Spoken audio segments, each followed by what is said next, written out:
kelas Sistem Informasi Universitas Gajah Mada, Kota Surakarta, akan menjelaskan tentang IMK, interaksi manusia dan komputer, tentang piranti interaktif. Piranti interaktif, piranti input atau output.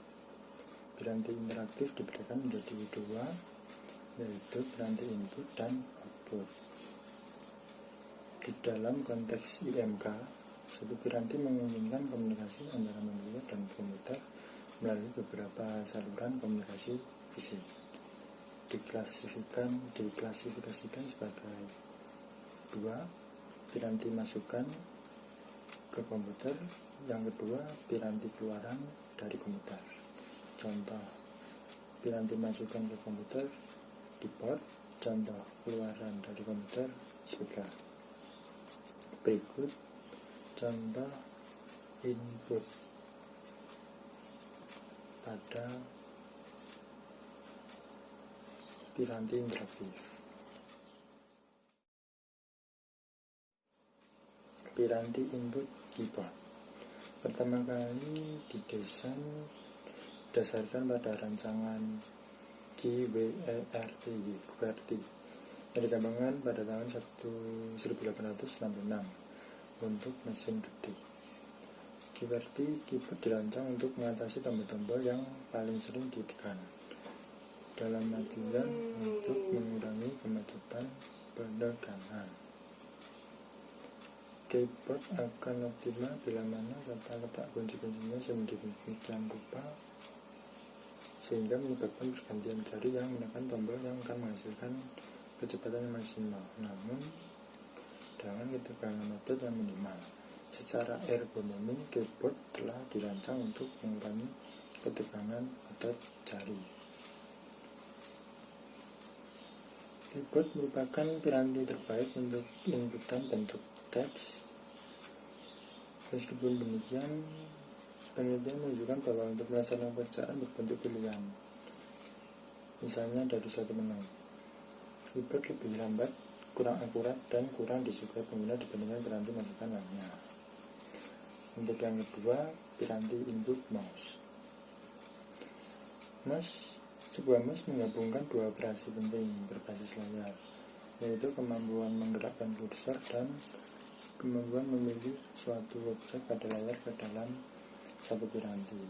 Gerakan mouse pada permukaan datar menentukan gerakan kursor pada layar. Mouse umumnya mempunyai 1-3 tombol pada bagian atas untuk pilihan objek. Teknologi dasar mouse itu ada dua, yaitu mekanis dan optis. Kemudian yang ketiga, piranti input, yaitu joystick. Sebuah joystick terdiri dari sebuah tuas yang ditanamkan pada sebuah alas. Teknologi dasar joystick itu yang pertama, pergeseran gerakan kursor pada layar sepadan dengan gerakan tuas joystick. Kemudian yang kedua, daya operasi. Daya operasi maksudnya tuasnya itu kaku, namun ketegangan yang menimbulkan tekanan terhadap tuas dikonversikan pada gerakan kursor yang tepat pada layar. Yang ketiga, sektor digital, yaitu gerakan yang tidak sepadan dari tuas dalam 8 arah dideteksi oleh saklar digital di dalam joystick. Kemudian sila-sila joystick, yang pertama mungkin kurang akurat dibandingkan mouse, namun hanya membutuhkan sedikit gulungan. Kemudian yang kedua, teknologinya kurang dikembangkan dibandingkan piranti lainnya. Kemudian piranti input selanjutnya yaitu EQ point. EQ point dikenal sebagai G-stick atau G-stick. EQ point adalah miniatur dari joystick yang diletakkan di antara kunci G dan H pada keyboard. Biasanya dipakai bersama dengan dua buah tombol dan fungsinya sama dengan mouse. Karena EQ point ditempelkan pada keyboard, maka tidak memerlukan tambahan ruang untuk mengoperasikannya. EQ point dioperasikan cukup dengan satu jari saja dan tidak memerlukan ruang yang banyak. Piranti output. Yang selanjutnya adalah trackball. Trackball dapat dilukiskan sebagai gabungan fungsi dari joystick dan mouse, terdiri dari atas dasar yang sama yang menyangga sebuah bola. Arah rotasi dan kecepatan rotasi menentukan arah dan kecepatan dari gerakan kursor pada layar. Sifat trackball itu yang pertama mudah dipelajari, kemudian yang kedua membutuhkan sedikit ruangan seperti joystick, yang ketiga dilaporkan oleh beberapa peneliti bahwa trackball adalah memiliki salah satu piranti penuding yang terefisien dalam ketepatan dan kecepatan. Kemudian piranti input selanjutnya yaitu light pen. Light pen merupakan pena yang membangkitkan informasi ketika ditudingkan pada layar.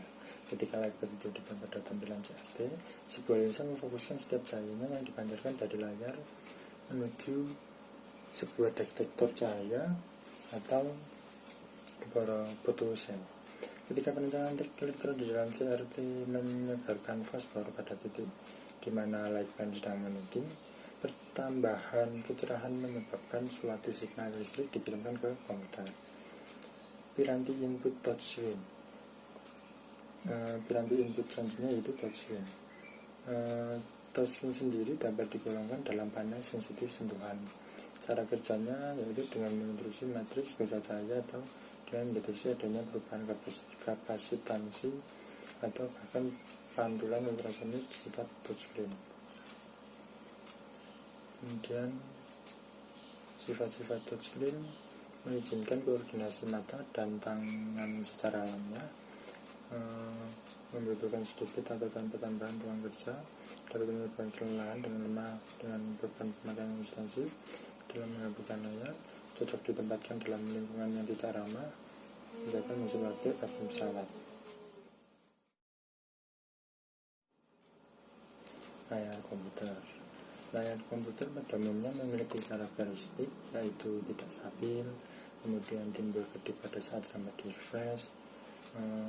Bentuk layar CRT dapat menimbulkan radiasi, gelombang elektromagnetik, terus dapat membuat mata cepat lelah dan rentan terhadap naik turunnya tegangan listrik. Kemudian piranti keluaran pedoman warna. Piranti keluaran pedoman warna memiliki jumlah warna yang ideal, maksimumnya 5/10. Kemudian biru sangat cocok untuk warna latar belakang. Biru sebaiknya tidak dipakai untuk teks yang menyatakan pusat perhatian,